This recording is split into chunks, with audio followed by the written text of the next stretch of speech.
Welcome back to the channel. We went to the car show, our local car show over the weekend, and we had quite a few classic cars there. Actually, today is the antique car show. It's a 2-day thing. We got a little bit of misty rain, probably not a good day to go down, but there's also a flea market, and we found us a couple Ryobi tools that I'd like to see if I got a good deal on.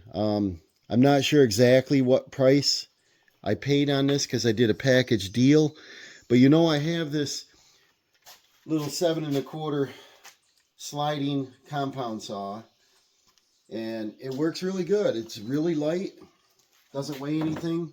My Hitachi 12-inch laser saw, that's a 64-pound saw, and it's not something I can easily throw in the truck and take with me. So this is for portable use. I took this down and did a small deck job. The homeowner didn't want me to film it, so I tried and I didn't get much of it, and I said whatever. But I ended up cutting some 2x12s and I mitered them, and 2x8s. I had a little difficulty on the 12s, but the 8s worked really good. And the problem is, if you don't have a stand for it, it's a light saw and it keeps moving around, so you got to keep monkeying with it. I bought Dawson one of these stands a couple years ago for his saw, and he loves it. It folds up, whatever. The price on them, I think, is around 200 bucks, I think. And I said, oh, I'm not going to pay that much. And so this was at the sale. There's my squirrel. Come here, squirrel. Want to be famous? He likes to be on film, right? So I had this at the sale, and the box was damaged, and I said, oh, I don't know. And the guy says, well, why don't you buy the table saw? Why don't you buy the 4-volt stuff, which I have some of them too. I don't have an 18-volt table saw, so I might do that in a separate video, but I ended up buying that. I believe that was around a $400 new saw.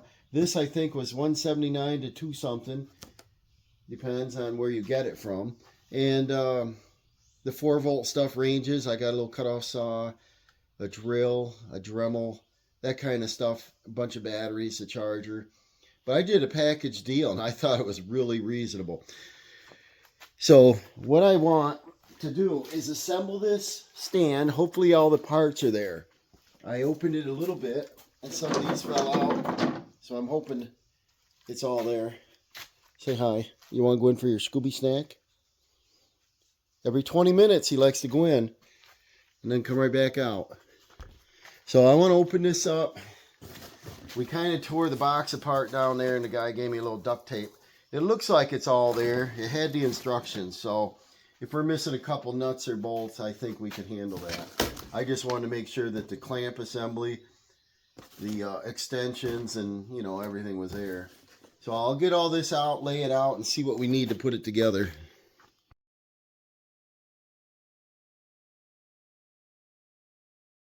Well, it looks kind of straightforward.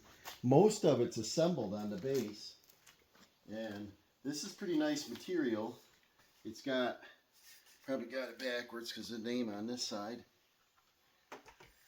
It's got a nice finish on it, like anodized, I guess they call it. And here's your extensions, so it'll extend both directions. Looks like about 4 feet. That'll be nice. And then the main assembly here, you mount your saw to this. You set it on, you can go left or right with it. Snap her on there. I like that most of the saw sits to the rear, and then you just lock them. That's kind of nice. But these, there's probably a left and right. Slide on like this. And I would imagine if most of the saw is backwards to the rear, that these would go back. But I could look on the picture, look in the instructions. That's probably backwards because the thumb screw is on this side. I'll check that out. And we've got our 2 stops. We've got our other support. The supports go up and down. Right? It looks it. so you can level with your saw. We've got an odd number here. We got 3 of the shorts, 2 of the longs, and 1 of the stop. So it may not be all here, but it looks like we lock this here and lock this here. We need 2 wing nuts for that. 2 for this to go up and down. And then for our stop block. So it does look like there's something missing here. I'll check in the packaging. He said it was all there, but I didn't like the looks of this box. The model number of this is, let's see if I can see it here. I guess it's a A18M-SO1, and it's a universal. So we'll look in the instructs and see if we got all the parts here. Usually in the beginning it tells you how many, and in this case it does not. Right?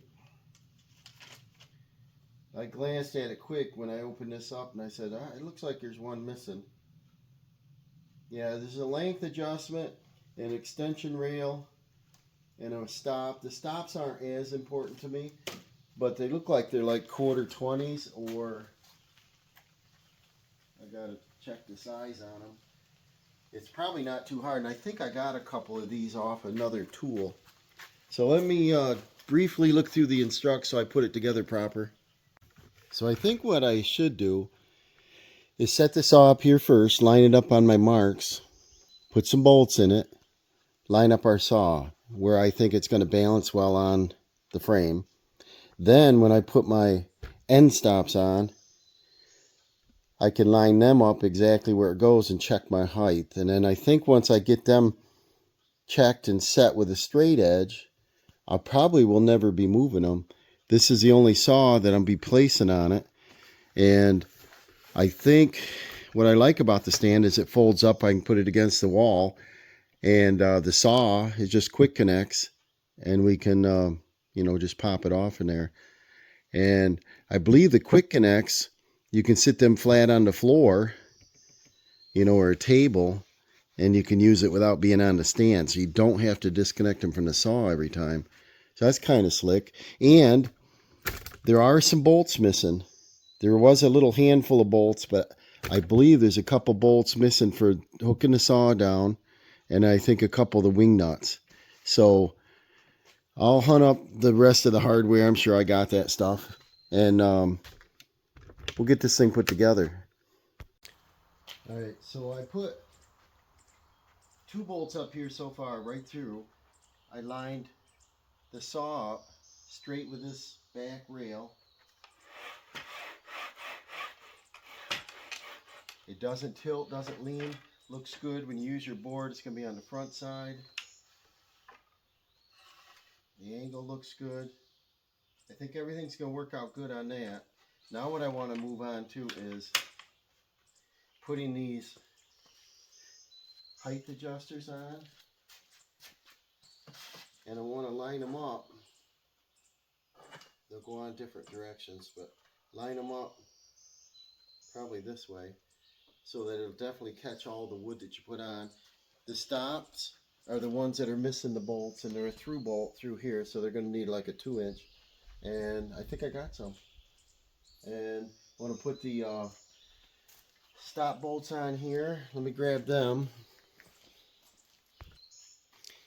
Alright, so you got a 3/4 inch long and a 1 inch long. And so the 3/4 go here. And this controls how far you put your out feet on this. And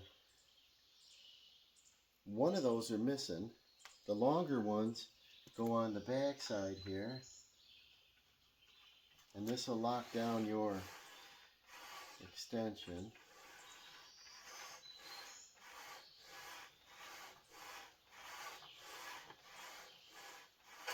Yep, right there. So with those go there. They're in the instructions, but we like to be lazy and not read them. And this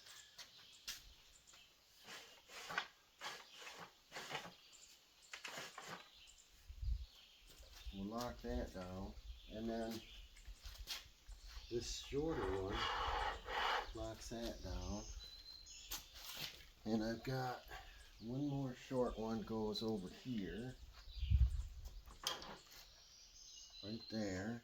And then one of them goes right here to hold this to go up and down. So I think the problem is there's a stud missing on this one. No, these are different size.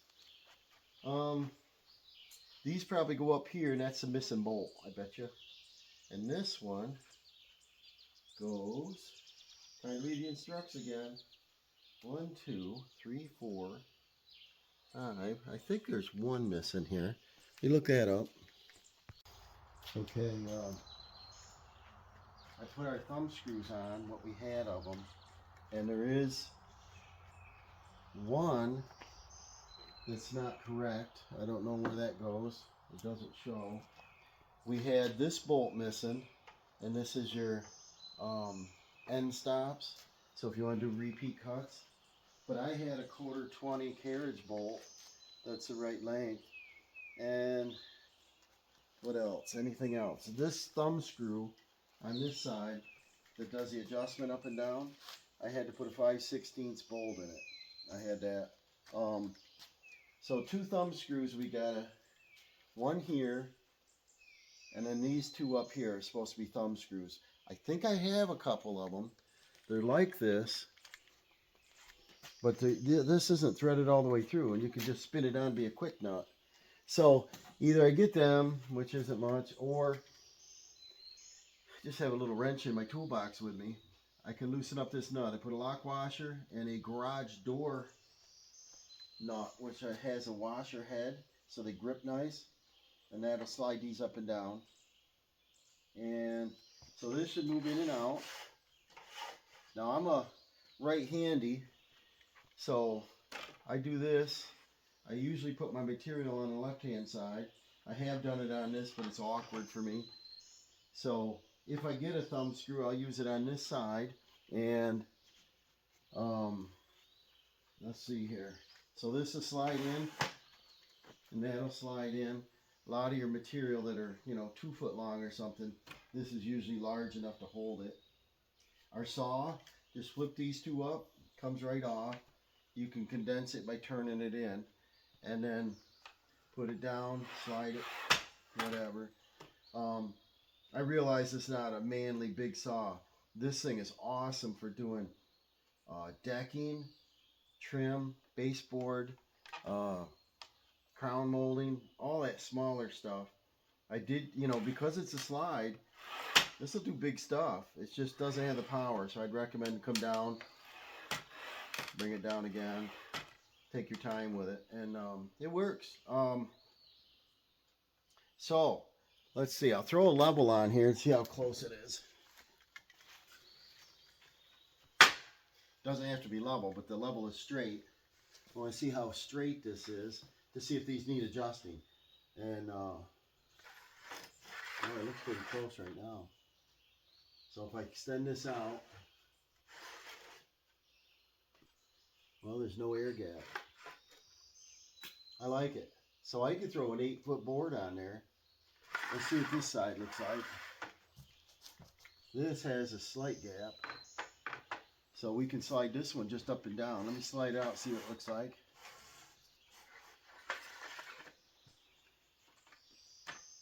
Well, it is really close. I'm pressing here, and there's no play there. So I think it's probably good enough to use right now. You always want your material flat. And the stops are nice if you're cutting spindles or some kind of lumber that's going to be all the same length. You need repeat. So it's not that often, but I could get a wing nut for that, so I can do it. And then I think we'll try testing it on a board. Let me grab something to cut here. Let me show you an example of the things I got at the flea market yesterday. Here's a decent roller stand. I don't see anything wrong with it. $5. We got some awesome deals yesterday on some tools. This thing has one of them thumb screws. It'll probably fit on that.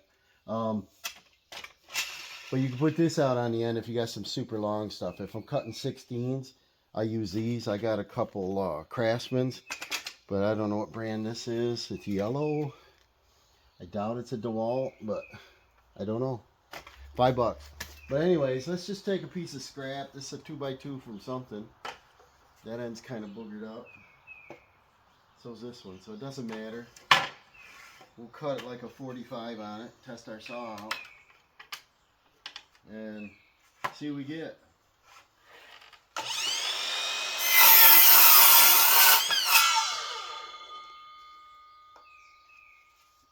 Not too great of a looking cut. I mean, it does, but what blade? We've got the original blade in there. I've had that in there for a year, so I think over a year. I do have a lot of blades actually, but what I was interested in is seeing how our guides work here, how our supports. See how flat that is? I think that's going to work out great. But that's what I do is I cut spindles sometimes. You can buy spindles, but a lot of times on something custom, you want a 42-inch high railing, whatever. It just doesn't work out right. I cut like a 45, and then sometimes I just do a 90 after that. Bring it out, I measure my mark, whatever, and I do something like this. Then at the bottom edge of your spindle, it's not real tight. And if I had a good blade in there, I wouldn't get any splintering on it. But and that would look good. And then if you're doing your vertical rail, you know, you can put your feet up to it. It'll actually be the opposite way, but put it up like there and it doesn't booger your foot up. But I think this is going to work pretty slick. I think the saw stands pretty rugged. It takes a lot to tilt it. Nice comfortable height. This sells for $179, so with tax it'll be like $193 something. So I paid $100, and it's not really true because I did a package deal. I bought some 4-volt. I think I already mentioned that. Come with 4 batteries. I got a little Dremel, a little cutoff saw, tiltable screwdriver, so straight tilt like a pistol, and let's see, a 3-port charger, and a table saw. And I'll do that in a separate video. And the table saw is brand new in the box, and I'm hoping that is all together. What was missing on this is just these bolts, the wing nuts, and I think 3 actual wing nut portions and 2 carriage bolts. And I did have carriage bolts, so I think I probably paid more like $80 for this thing, almost half price, because I did the whole pile. Whenever you purchase something, try to do a bundle if you can at a sales. Just put it all together, and they're not selling one item; they're getting rid of everything, and they'll do a little better. And so I wanted one. I got Dawson one. His is awesome. And of course, when I want to use it, it's hooked to his saw, and you can just pop these right off it. It stays with the saw. Throw it in the trunk, put it on, whatever. And so it makes it compact. And I'm excited about using this on the job. A lot of times, like I said, I'll pull the gate out here, the bed on the truck, and I'll set it on there. I'll throw it on the wood pile. I'll get out on the ground. This way I can stand up, save some money, less than half price, I think. Thanks for watching the Ryobi quick stand, and works great on this little sliding saw. They make bigger, better models, but this is awesome to throw in the truck with me and take it to the job. A quick cut. I do flooring, molding, quarter round baseboards, whatever. Works great. Thank you for watching. We'll see you soon.